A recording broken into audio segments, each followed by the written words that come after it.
It was about 6 years ago that the CBC casting department went looking for a young actor to play a role in the TV series Leo and Me.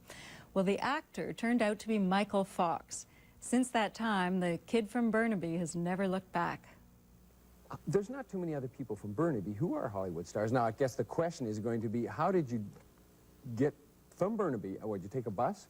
Yeah, well, no, it was a plane. It was a plane? It was a plane. You started off in what, Leo and Me here? Leo and Me here, just down the way, down the hallway.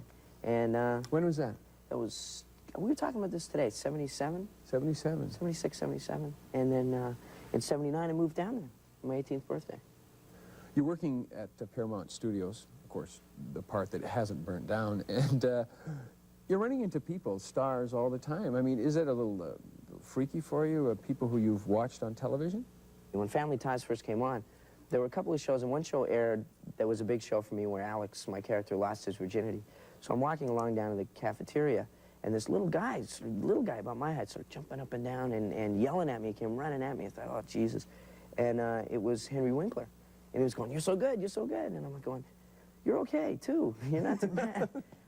And so it took me a while to get over all that, but now it's great. And there's a real feeling, especially on Paramount, of camaraderie. And guys at Cheers are over here, and the guys at Webster are over here, and Happy Days is down at the end.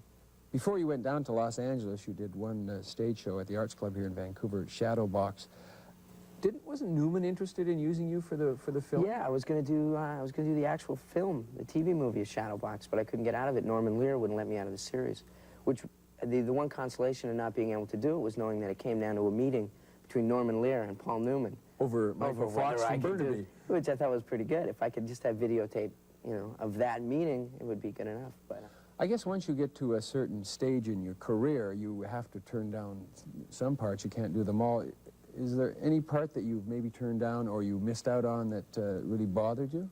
I went in red for Robert Redford for Ordinary People, which I really want, and obviously they got a good guy for the job. I hear the kid did okay. Timothy Hutton was all right. Yeah, he's worked out all right, yeah, I guess. Yeah, but I really wanted that, and that was like the first real big disappointment, something I lived for and breathed for, and I was, incorporating things from the script in my everyday life, just seeing how it would sound if I could slip that in.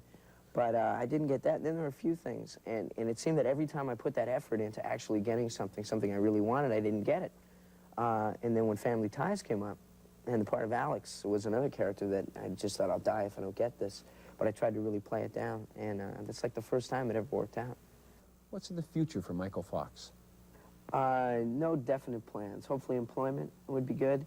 And I like to see the show go for a couple more years. I think that there are a lot of valid directions that we can go in, and possibly write, direct, I don't know. There are a lot of people who are doing things that I think that I could possibly do, or at least fake. So. Well, you're in the right business. Yeah, definitely. There are a lot. Thank you. Thank you. No, thank you. No, thank you. Thank you. Thank you. Michael Fox can be seen on Family Ties, of course, here CBC Wednesday nights at 9:30. Michael has a lot of appeal.